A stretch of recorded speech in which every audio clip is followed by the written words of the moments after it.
All right, everyone, this is it. This is the big time chipping video. This is the most important video I've ever seen on chipping a golf ball. I've never heard anyone talk about this stuff. And in 40 years on the golf course, it's like, I never really understood it. And now I just see it all the time. It's like the movie with Bruce Willis where the kid's like, I see dead people. I see dead people. That's what I see. It's like I see dead people. Every time I see people who are bad chippers, I see the same thing. And it's funny because when you listen to Phil Mickelson talk about hinge and hold, this is a huge part of it. But it's never really, I think some people may understand it the way he explains it, and then other people just don't really understand it at all. And this goes back a lot to that. But it's funny. I remember watching Ben Doyle, the golfing machine guy, and he would torture people with this basic motion. And he would take a ball and he would go like this, and his arms would stop, and these people would try and do it, and he'd be going, no. And I remember him torture guy for like a half an hour. And I'm watching this being like, what's he doing? How's he doing this? And it's funny. So this is, I'm telling you, this will benefit so many people. And please, you gotta like, subscribe, comment, and share this video so it can get out. I mean, we don't need 100, 200, 400, 500 people seeing this. We need millions of people watching this video because I'm telling you, no one else talks about it this way. All right. So this all goes back to something that I kind of learned about the full swing, and I do talk about it in my videos on the full swing. So I may bore you a little bit, but it's kind of important that I do. All right. So the way the body works is that the arms are straight when the club is at the center of the chest. When the club gets to the side of the chest, this arm bends. And when the club gets to the left side, this arm bends. That's just the way it works. So the arms are straight when they're in front of the chest, and they bend on the side. Now, what does this have to do with chipping? A lot. So watch this. Not only do the arms straighten, but any angle or wrist hinge that we have, when the club gets back to the chest, we lose that wrist hinge. So we can't really hold the club in front of our chest. I mean, we can try and force our hands forward, but it's not something that we're going to be able to maintain when we're swinging or chipping a ball. So now I have a head cover here. Now watch this. If my arms are in front of my chest, okay, and I really can't hold any angles, that club is touching the head cover, pretty much touching it. If my arms are on the side, it's not even close to the head cover. It's 6 inches away from the head cover. So if I take a club back and I get the club to the side of my chest, like most people do, they take it back to chip, and it's back here, and then I bring it back to my chest, so it's on my side, that radius is increasing. So the radius is changing as your arms change their relation to your chest, okay? Now, if we were going to chip a golf ball with two straight arms, right, which we don't, we would have our arms in front of our chest and we would kind of go like this. And I've seen people try and chip that way. It might be an option, but it's not a good one. So here's the thing. The reason, and this is, so the number one fault that I see, so this is what I'm seeing. When I see bad chippers, I see these arms swinging past the chest and going really far through the chip. Bad chippers look like this. They go, and they're trying to accelerate this club, and they think that accelerating the club is making them good chippers, and it's not. So when you see a good chipper, what you see the hands and the club tend to stop very quickly. So it wasn't too difficult to find people doing this motion because everyone does it pretty much that I see. So here's one guy, and he's practicing his chip and stroke, swinging the club past his chest. And here's another guy, and he's going to try and force his arms across his chest. And that one may got on the green, just barely. And let's see how he does with the second one here. And I'm watching this, and this is kind of what I see all the time. And that one didn't go so well. So that's it, right? So what you see when you see good chippers is you see these arms and hands tend to stop very short on the follow through. They don't have this big kind of arms going up look. So here's how it works. If I was going to do like Phil Mickelson and do hinge and hold, okay, I'm going to take this club back and I'm going to hinge it. Now my arms are on the side of my body. Now, and this is why hinge and hold to me is exactly correct, but it's also a little misunderstood. So if I take this club back and it's more on the side of my body, and if I hinge it, it has to be on the side of my body. I can't hinge it in front of my body. So my arms are more to the side and I've hinged it. And a lot of people can understand that. Now the hold part, people don't understand. So if I hinge this club and I want to hold those angles, the only way I can hold those angles is if my arms in relation to my chest stay in the same place through the swing. So if I'm going to do hinge and hold, I need these arms to stay in the same relation to my body as I rotate through the ball. And that's the only way you can hold the angles. The only way you can hold an angle is if the arms in relation to your chest stay the same. And it's real interesting. I had a pro, and I think I've heard a couple other people say, oh, when you chip, you have to go up. You need to go up when you chip.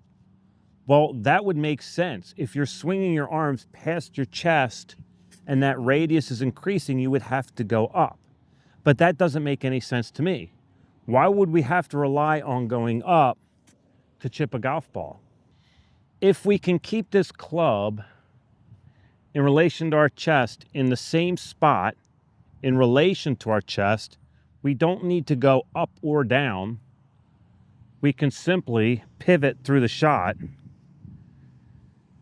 and that club will stay exactly where it was. And that radius did not change. And my arms in relation to my chest never changed through the shot. And when you look at good chippers, and when I actually looked up Ben Doyle and his basic motion, and that's exactly what I saw. And I haven't looked at it in years. And what I saw is he kind of lags it on the backswing, and he talks about the core. But what he does is he goes, and that club never gets past his belly button. So it is staying on the side of his body as he pivots through the shot. So now, knowing that the relation of our arms to our chest is affecting the radius of the swing, here is the concept. Say we have a clock, right? Now, if we have a clock, we have the arms of the clock. And the arms of the clock move and tell time. The concept is this. If we are a clock and our arms are the hands of the clock, we never want to move the hands of the clock. We want to move the clock. We never move the arms. We never move the hands of the clock. We only move the clock. So, how does that happen? Okay, so straight below me would be 6 o'clock. So if my arms are at 6 o'clock, they are both straight. And I don't want to chip a ball like this. We want some shaft lean when we chip a golf ball. Now, if I take my arms and I move them to, say, 8 o'clock, where they're on the side of my chest, now they're 8 o'clock, How do we make sure that we come back to exactly where we want to be? Well, if here's 8 o'clock, this is our address position. Boom. See that? Our chest is not over the ball. Basically, we don't ever want our chest over the ball at address. The only time we would want our chest over the ball at address was if we were going to chip it with 2 straight arms, which we obviously don't want to do. We want some bend in the right arm, and we want some shaft lean. Now, if I take these arms, say I wanted to chip one low, so I wanted to get it with a lot of shaft lean, I want to hit down on it more, then my arms would come back to, say, here, where my arms are at, I don't know, 8 o'clock or something, and I've hinged the club. So my address position would be here. This is how I want to address it. My chest is nowhere over the ball, it's forward. And with the chest forward, I can come right back to that spot. So at no time, in my opinion, do we ever want to address a chip with our chest over the ball. We need our chest to be somewhere in front of the ball, like this. It's basically like kind of like an impact fixed position where we're addressing it in an impact position. And now those arms, if you watch my other videos, we have the ulnar wrist, we have, when we hinge it, we have extension of the right wrist, and our chest is past the ball. So now that radius is not going to change. And I've already opened myself up. I've already given myself the space to chip this ball. To set up, get your chest open somewhere forward and then pivot through it. And this is the genius of the whole thing. This is what works like it's incredible. In a full swing in golf, which chipping is a shortened version of the full swing, anytime our chest stalls, we have to go up because we're losing our angles, our arms straighten, our radius is increasing, and chipping is no different. So when we address the ball, as we push the handle forward, we want to open our chest. We want to point our chest past the ball. And that is our address position. And from there, we can just pivot through.